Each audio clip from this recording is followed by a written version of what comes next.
Shalom. This week's Torah portion is called Kedoshim. And in it, we read about how Bnei Israel, the Jewish people, the Israelites, are to be holy and separate themselves from a behavior of pagan worshipping and other things that are impure. Idolatry, theft, paying off bribes and judges, and all of those things. So, every week the Haftarah has a thematic connection. There's a thread that connects the Parsha to the Haftarah. Interestingly, this week we have two Haftorahs, one for the Sephardim and one from the Ashkenazim. I will deal with the Sephardim first. So, the Haftarah comes from the book of Yechezkel, and this man was a prophet who was part of the men who saw the destruction of the temple, first temple, and was part of the exile. And he was actually the major prophet that was having prophecies about the future as to what's going to happen to Bnei Israel, to the Israelites. In his name, Chazak El, Yechezkel, that God is strong. And his wife passed away before he went into exile. And he was one of the only prophets that had the visions outside of the land of Israel. And what he's explaining here in the Haftarah is that this whole story takes place 4 years after the exile, but 7 years before the destruction of the temple. And he's saying to the Israelites that your behavior is dictating to God that you should go into exile and that you should do whatever you can to do repentance to avoid any of this happening. Unfortunately, his warning of the Jewish people did not convince these people to stop doing what they were doing, and the destruction took place and the people were exiled for the 70 years, as we know. But thank God, through Ezekiel's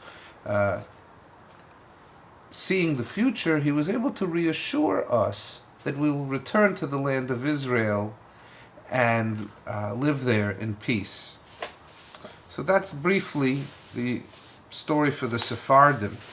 The Ashkenazim are taken from the book of Amos, or Amos, and just a little bit about the name is it means burden or bearer of burden.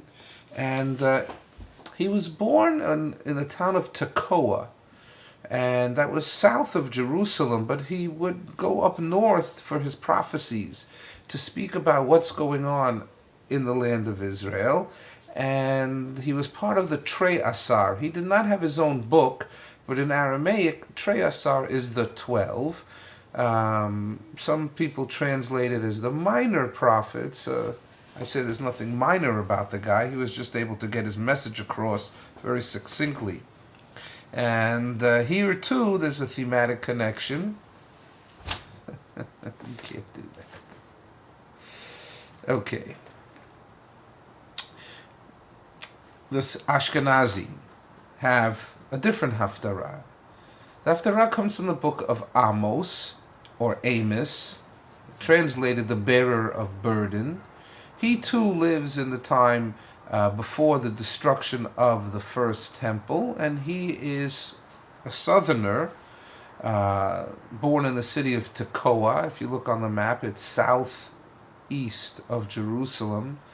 And years later, it was the city that they would manufacture the oil for the menorah, that the Maccabeim had to send someone to go bring them more oil. Yes, that's the city of Tekoa. And he would have his prophecies up north. He would try to explain to the people in the 10 northern tribes that their behavior is unacceptable to God, and that their behavior is leading to this inevitable exile. And he's trying to prevent that from happening.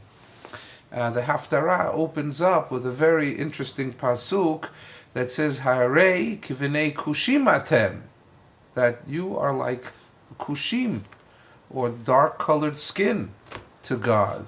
Now, at first, you may hear that in a way and be taken aback by what you're saying, but actually, it's a huge compliment.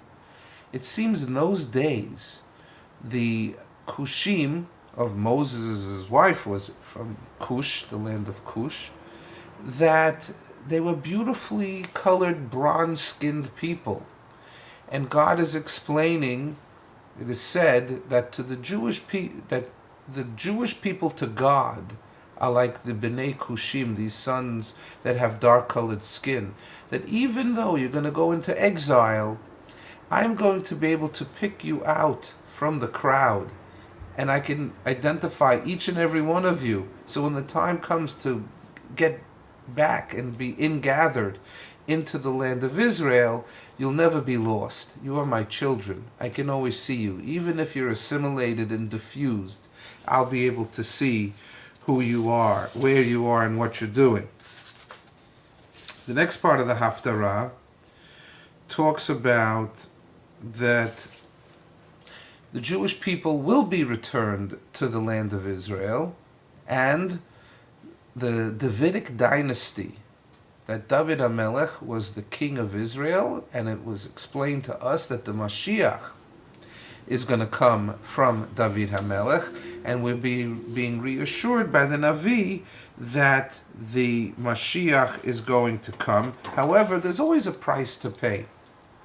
It seems that it wasn't enough just to be an Israelite, but there's going to be a cleansing, that you are a sinner, that you're not going to make it. It is being told to us by the prophet. He says the Holy One, the good people, they're going to make it when the land is repopulated.